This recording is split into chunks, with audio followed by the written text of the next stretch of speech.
or fighting as much. Super interesting factoid. The average person under 25 will scroll right on their phone more than the length of the Empire State Building in a day, in one day. So you can either think that that's terrifying, or you can No. see the massive opportunity you have because the economy in general is driven by human attention. That's all it is, right? And if you can capture human attention, you can do anything with it. So what are you doing to capture human attention, right? What are you doing? What are you doing? Because what are you doing when you're doing this? Seeking, looking, somebody, give me something, right? Oh, pumpkin spice latte. I mean, come October, it's like, geez, how many pumpkin spice lattes are? Can somebody give me something? So what are you going to do to interrupt somebody in a way that they think, oh, that's good? And that's when I came in very late on Unplanned, and it was unfair because it was like there's a marathon that was 26 miles, and like I came in at the 25th mile, I'm like, hey guys, why is everybody so tired? But it was great because I immediately knew that it was going to work, because my cost to get a minute of human attention on that was pennies, pennies, pennies, pennies. And the amount of money we spent in media was very small. And it's because a whole team of people set dry wood in place for a year, for 18 months. And I came in with what I know and was able to be the match, right? But a match burns out real quick. So everybody hated Ash on this last mile that you did. Everybody's very nice. I want to speak to what you said though about how when you see something good, it makes you stop and think. And I encourage all filmmakers and actors and artists to make sure that you're not using your platform for self-promotion, because as soon as we see that, we're like, don't lie, you see it and you just keep scrolling. But if you'll use your platform to put something good out in the world, you will gain what you're seeking to find. You will gain your followers, you will get a fan base, and you'll be able to give back, which is what we ultimately want to do. We want to move people, inspire them, and give back. One thing that I did in collaboration a little bit with Unplanned is I approached them and I said, hey, do you mind if I start a scholarship program to honor the movie? So just last week, I launched a scholarship program that will honor women who have had unplanned pregnancies and are either in college or hoping to continue their education. And now people are like, whoa, I mean, the press has blown up for it because there's something good that's coming out of this, and people are excited on both sides of the fence. And so it's given us an opportunity to continue to put good out there and to show them the heart of our message. So Ashley, it sounds like you're actually kind of bridging the gap between these two sides, and I think that's a positive thing. I mean, I don't think the pro-life should compromise in any way, but I mean, just to get the two sides talking and look at the facts, opinions will change, would you say? Oh yeah, it's about solving the problem and not having a political debate. That's why Instagram is popular, like you're saying. There's not a lot of political debate going on Instagram. And when you can put something good out there that people can't argue with, I mean, even the pro-choice side is like, well, I'm pro-choice, but I really like this scholarship. Like, you can donate. We can have a conversation. But it really is. It's about solving problems and loving people like Christ. I mean, that's what we're called to do. Even if we don't agree with people, just to shower them with love and kindness. That's how we win, ultimately. Yeah, I think that so many of us, and myself included, are guilty of that, this self-promotion on Facebook, and then hating Facebook and leaving and coming back. But I mean, I think what we need to do is teach some classes on how to do social media, and maybe Ash Grayson could step up and do it. So the one thing that I think is super interesting. So there are more people on Earth that have access to cellular data than have access to safe drinking water. Right? There are more phones than people. And so like the analogy I like is for years the gospel getting around was super dangerous, because anytime you tried to travel, they just assumed you had some expensive oil or spice or whatever, and you were killed. So the Romans built roads, protected these roads for the purpose of commerce. And if you go back and look, and that was what allowed the gospel to travel safely too. So, I mean, I don't care about the politics of Facebook, right? If it gives me an opportunity, whether it's Facebook, you know, YouTube, it doesn't matter. I mean, remember, Facebook and Google own, you can get to about 95% of people in the world that have internet access just through those two entities with all the stuff that they own. So we either embrace it or we don't. We're in a theater right now. I mean, tomorrow there's probably gonna be an R-rated movie on the screen. Okay, well, let's come in and shine a light. Just don't be afraid of the darkness, right? I mean, it's just, and that's another thing I can say just about conservatives in general. We're all worried about our data. You know, and Mark and I have been on projects where I'm pretty sure our phones are tracked 100% of the time, right?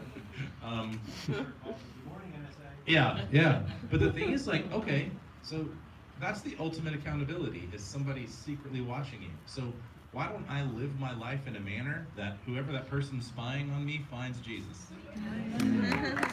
Okay, amen. So let's stop hiding our data. Be overt. This is part of the reason the politics are the way they are. It's because we're afraid, and we don't want to be suppressed. We don't want to be, you know, be overt. Share it. Do what you do. Say what you say. Right? I think people are, in general, I think people are very pro-life. I think a lot of people in the middle are just like, well, it's just none of my business.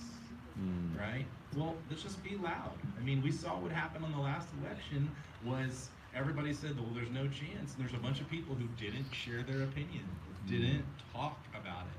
So let's talk about it. Live your life. Don't go hide. Right? Don't go off the grid. Change the grid. I agree. Leilani, you kind of bridged a gap there in writing where there was no social media. And could you tell us a little bit about how your profession has changed because of social media? Social media is a big part of television and writing right now. You know, most shows are heavily into social media, and Twitter is a big part of that for television. Which for me, I'm on mostly all of it. I don't care for Facebook as much as I love Instagram, and I will go on Twitter because for me that's a business decision that I make. That I want to go on there at least a couple of times a day, see what people are saying, connect with other writers, other filmmakers, and maybe put in my own 2 cents here and there. So, you know, yes, when I started in the industry, social media was non-existent. You had the magazines, and you had Entertainment Tonight and things like that. But you know, social media is it can lift any kind of project that you're working on, and reach an audience that maybe you might not have formerly been able to reach. Okay, so Tom, why don't you tell us a little bit about social media strategies over at TBN? And we're getting to the point where we have to talk about blockchain and AI. If you have any, you know, ideas about that. I would probably let Ash talk about that on TBN's part. Ash was the guy that I brought in, and then when Matt met with Ash and some of the staff, Matt asked Ash for permission to hire some of his staff. And so we hired some of those guys to run our social media because of what Ribbo does. I personally don't stay or track much of that stuff. So seriously, Ash would have to speak into it better than I could. I always call it Ribbo, but you said Ribbo. What is it? So that's the Hebrew word. It's in the Bible, I think 3 times. So it's always in reference to a large number in a positive light. So my Jewish friends would, you know, jokingly refer to me as Jugal. So it's basically Hebrew for Google. Yeah. That's what Gibbo is. I don't. So to unpack that, this is not an anti-Semitic statement. No, It's made, but Google is a large number. I don't know. It's got like 10 zeros or something. Yeah. Behind One it. followed by 100. So that's basically what he's saying. Yeah. So that's what that means. So when I came over to TBN, what was super interesting was they had this long form content that had little nuggets in it. So I said, hey, what if we took these little nuggets out and put them in a shareable environment? So, gosh, it was all kinds of just little like anecdotes about what is the Holy Spirit, lots of funny stories. What platform are we talking about? This is Facebook. So I took some of their 90-minute praise pieces, and I challenged my guys, like, let's think about this the way Jimmy Fallon does, right?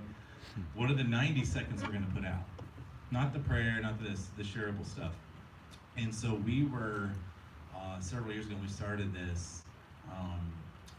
That year, TBN did 800 million video views, mostly in the US, 60% from people under 40, which I think was stunning to me. But there was no branding for TBN. People just were sharing jokes from preachers that were funny. Jensen Franklin talking about, God is a pizza box, just stuff that just like, you're not the pizza, you're the box. It's like the super shareable little moments that people were like, hey, this is funny. And then, now that's how John Christ, these guys have built big followings by doing that. But the fact that it broke out from TBN was little to do with me. I was the donkey Jesus rode in on that one. But it was just looking at the model of the world. That was like a joke grenade, kind of like. So it just got back there. But I just Half of them are saying you don't, but Jesus holding us. Okay. I won. That's all we get. But yeah, it was, you just look at the model. I'm a math guy. Look at the model of what worked, and give it a chance out in the wild, and it went really crazy for them, and it was super awesome. And one of the things that's really interesting, Governor Huckabee and Mike Rowe, those guys usually appear in the top 10 every week of people who have a TV series and have, are recognized in that category. Huckabee was #1 on social media, wasn't it 18 times? One and two in the world, not Christian. In the world, yeah. Yeah. So, I mean, it was between 18 times he was #1 for the whole week. Ahead And of Jimmy Fallon. so it just happened. So I would tell you, and I don't mean to pat Ashton back too much because you already know he's pretty I'll do brilliant. it. But what he's done and what he's trained, we're able to. So we've got 5 or 6 people who work social media full time now, and it's going across our shows. And so, and TBN has gone from like the 141st network to like the 114th network in this last year, and our growth has been up over 18%. Most broadcasters are losing audience. We're gaining audience at a significant rate. I really do believe that tail may wag the dog at some point, and maybe we will see secular broadcasters including some faith elements back into the marketplace, huh? You think? So we got about 10 minutes left.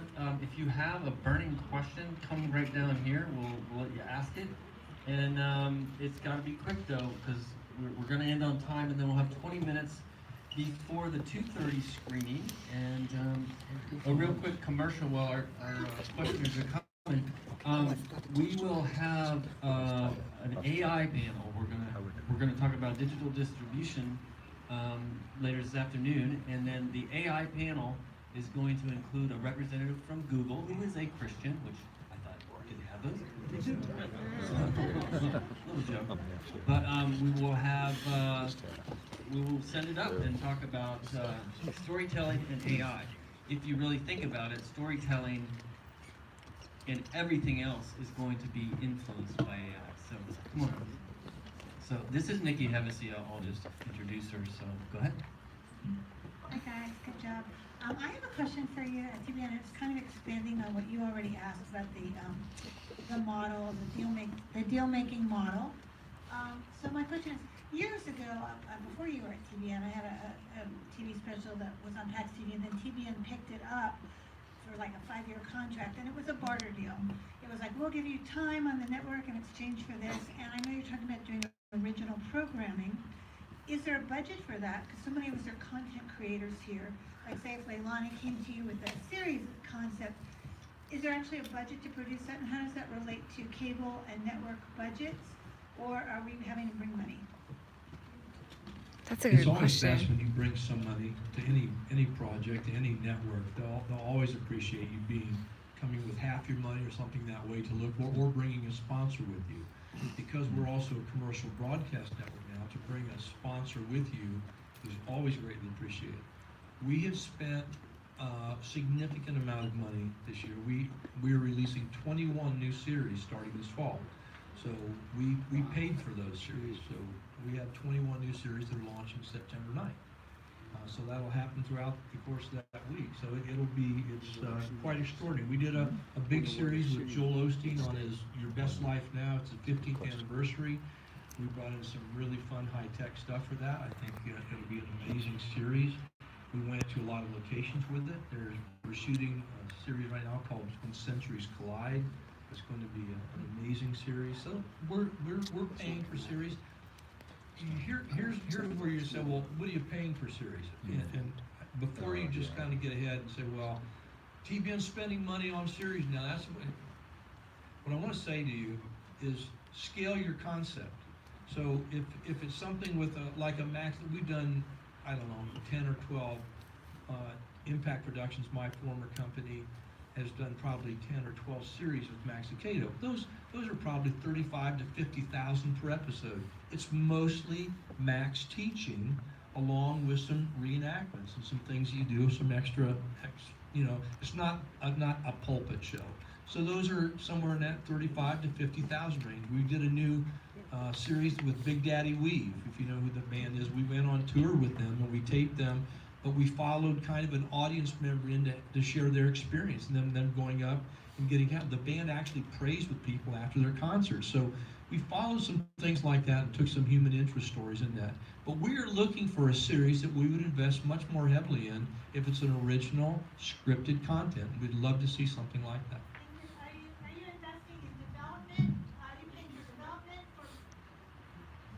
She says, are you paying for development?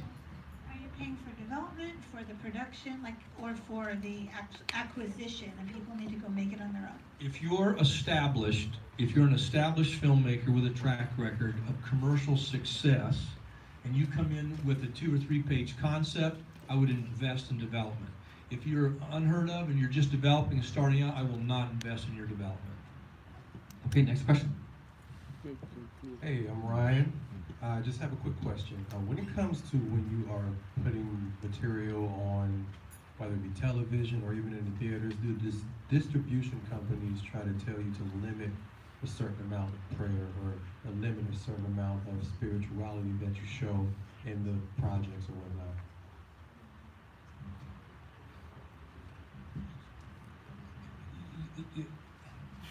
Everyone's looking for something different. People don't tell you what to do. You have to come in as a creative force, confident in your material to get the job done. Yeah. So you have to basically, this is what needs to set. If you're just flowering stuff through, if it's just real fluffy stuff that's not necessary in taking the story forward, then they would say, get rid of that. But no, I think you just got to be genuine. It has to be organic to the material. That's what people are always looking for in distribution. I can tell you right now, with Lionsgate and Kingdom, if the Erwin brothers came in passionately about Honk If You Love Jesus, the movie, they would sign off on it and let them do whatever they want. I would just add on to all of that, definitely what the guys have been saying about having that confidence going in on your project and knowing what your project is. And I sat in on a conference with some other writers, and we were talking about the fact that you are an authority, in a sense, in terms of what you're presenting. So go in there with that authority, and that goes a long way. I like that too. Hello, my name is Catherine. I just want to thank you all very, very much for all the work that you do. I will continue to keep you all in prayer. I am a good friend of Yvette Sands, and I'm so grateful for the work that she has done for Sunday school. Yes. That is a 168 film screening here. I wanted to take heed for the call for material that you had requested in terms of seeing the love and power and goodness of God manifested in Christians' lives. I was wondering, is there a way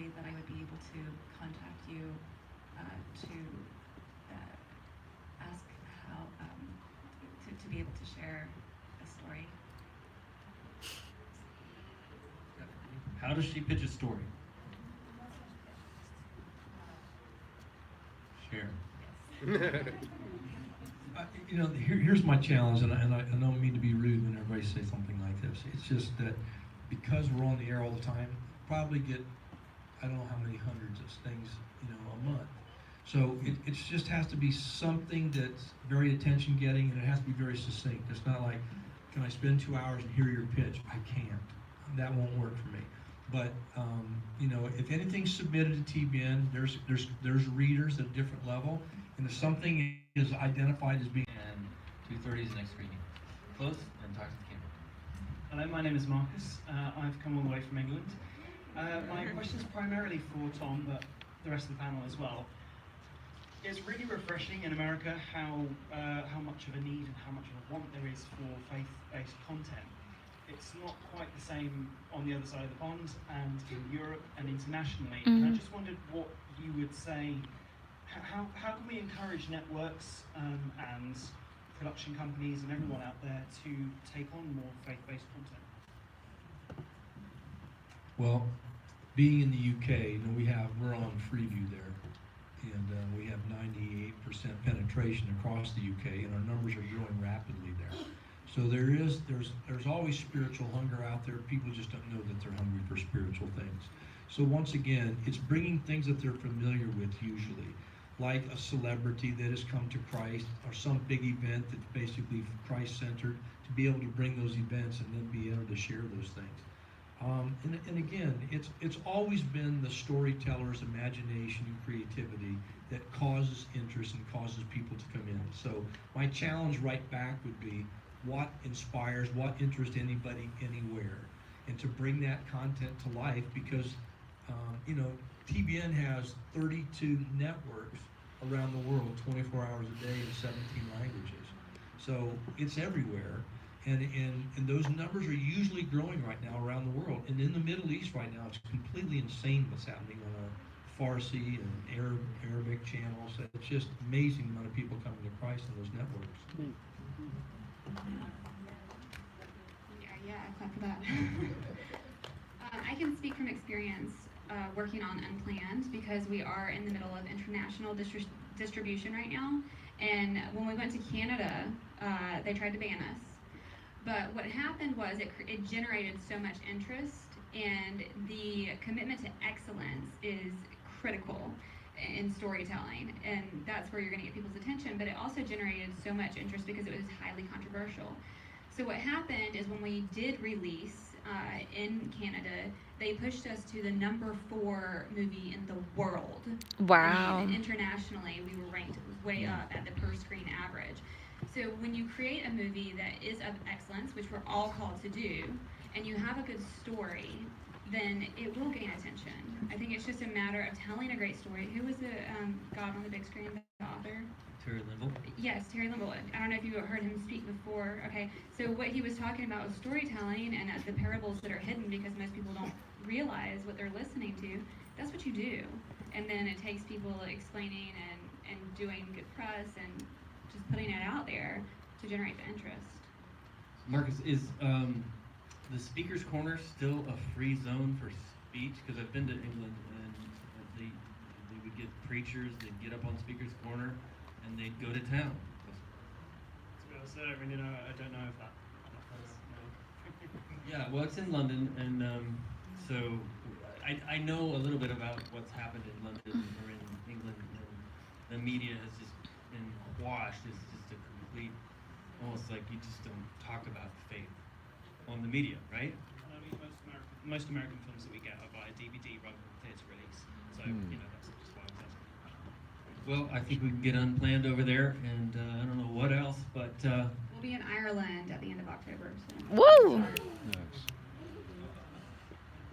thank you, Marcus. So Marcus is a filmmaker. His film is called The Other Way, and it's really good. It's a be screening Sunday night. So basically, we're gonna take a little break. We're back at 2:30. What time is it, you guys?